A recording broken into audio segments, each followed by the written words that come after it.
ଦିନେ ଗୋଟିଏ ବାଘ ଜଙ୍ଗଲରେ ବୁଲୁ ବୁଲୁ ଗୋଟିଏ ଗାଡ଼ିଆ ପାଖରେ ସୁନା ଚୁଡ଼ିଟିଏ ପଡ଼ିଥିବାର ଦେଖିଲା। ସେ ତାକୁ ଗୋଟେଇ କହିଲା, ସୁନାର ବଳା, ଏଇଟା କିଛି ଗୋଟେ କାମରେ ଆସିପାରିବ।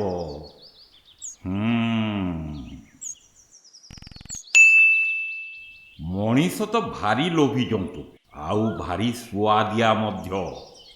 ମୁଁ ୟାକୁ ଦେଖେଇ ଏପଟୁ ଯାଉଥିବା କୌଣସି ଲୋକକୁ ଆକୃଷ୍ଟ କରିପାରିଲେ ମଜା ଆସିଯିବ। ଅପେକ୍ଷା କରେ, କେହି ନା କେହି ତ ନିଶ୍ଚୟ ମୋ ଫାଶରେ ପଡ଼ିବେ।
ମତେ ଶୀଘ୍ର ଶୀଘ୍ର ଯିବାକୁ ହବ, ନହେଲେ ସଞ୍ଜ ହେବା ପୂର୍ବରୁ ଏ ଜଙ୍ଗଲକୁ ପାରି କରିହେବ ନାହିଁ। ଓହୋ, ବହୁତ ଡେରି ହେଲାଣି। କ'ଣ କେହି ଜଣେ ହେଲେ ଆସୁନାହାନ୍ତି? ଏପଟେ ଭୋକରେ ଯେ ଆଉଟୁ ପାଉଟୁ ହେଇଗଲିଣି। କେଜାଣି ମୋର ମଣିଷ ମାଂସ ଖାଇବା ସ୍ୱପ୍ନ ଆଜି ପୁରା ହବ ନା ନାହିଁ।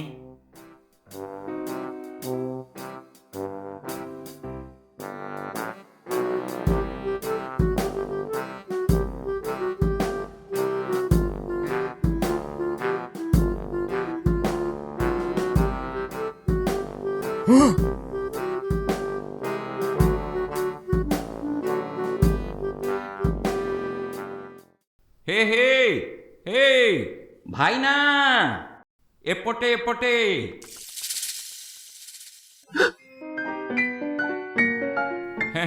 ଆରେ କୁଆଡ଼େ ଯାଉଛ? ଏପଟେ ଦେଖ। ଓହୋ, ଏପଟେ ଦେଖୁନୁ ବୋକା, ପୋଖରୀ ଏପଟେ। ଦେଖିଲୁ ଦେଖିଲୁ ମୋ ହାତରେ କ'ଣ ଅଛି ଯେ? ମୋ ବୋପାଲୋ, ଏଇଟା ତ ଗୋଟେ ବାଘ। ଆରେ ଆରେ ମୁଁ ମଲି ଆଜି। ଆରେ ଜମାରୁ ଡରନା ଭାଇନା, ମୁଁ କିଛି କରିବିନି। ଏଇ ଦେଖ ମୋ ହାତରେ କ'ଣ ଅଛି ଯେ?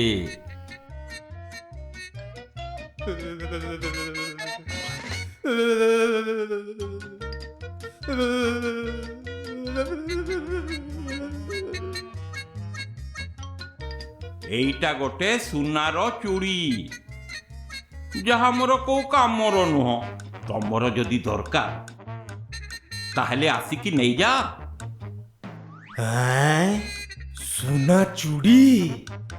ଯଦି ମୁଁ ତମ ପାଖକୁ ଯାଏ ତାହେଲେ ତମେ ମତେ ତ ଖାଇଦବ। ଆରେ ନା ନା ଭାଇନା, ମୁଁ କହୁଛି ନା, ମୁଁ କିଛି କରିବିନି। ଗଡ୍ ପ୍ରମିସ୍, ମା ରାଣ। ଆଉ ସେମିତି ବି ତ ମୁଁ ଆଜି ପେଟ ଭରି ଖାଇଛି, ଆଉ କିଛି ଖାଇବା ପାଇଁ ଇଚ୍ଛା ନାହିଁ।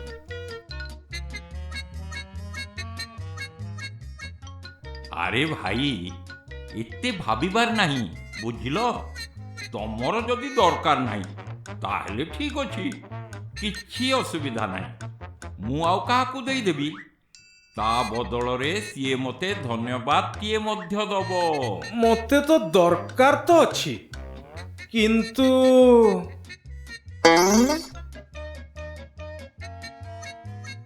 ଓହୋ ଭାଇ, ଏତେ ବ୍ୟସ୍ତ ହୁଅ ନା। ନିଅ ନିଅ ନିଅ, ନ ନବ ଯଦି ଦେଖ ଇଏ ଆଉ କାହା ପାଖକୁ ଚାଲିଯିବ।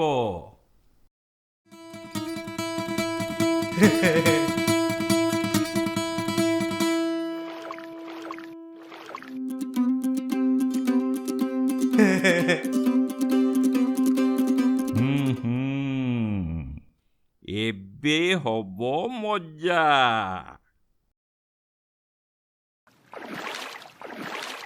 ଆରେ ଆରେ ମୋ ଗୋଡ଼ ତ କାଦୁଅ ଭିତରେ ପଶି ଯାଉଛି। ମୁଁ ବାହାରି ପାରୁନାହିଁ। ସେ ବାଘକୁ ଏତେ ପାଖରୁ ଦେଖି ଡରରେ ଥରି ଉଠିଲା। ସେ ବୁଝିଗଲା କି ବାଘର ଫାଶରେ ସେ ପଡ଼ିଯାଇଛି।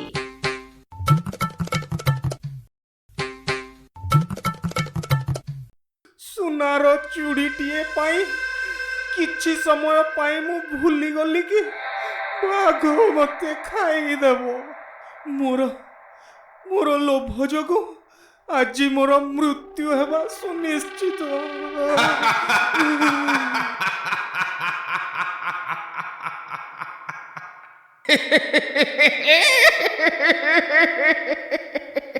ହଇରେ ଲୋଭୀ ମଣିଷ, ତୁ ତ ମୋ ଫାଶରେ ପଡ଼ିଗଲୁ। ଏବେ ତ ମୋର ଭୋଜି ଆରମ୍ଭ ହବ।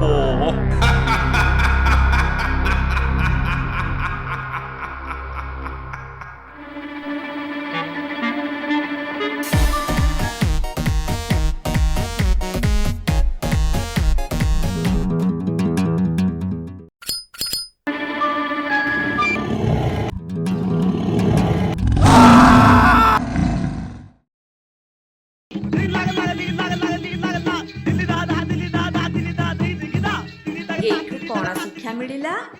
ଲୋଭ କରିବା ଠିକ୍ ନୁହଁ।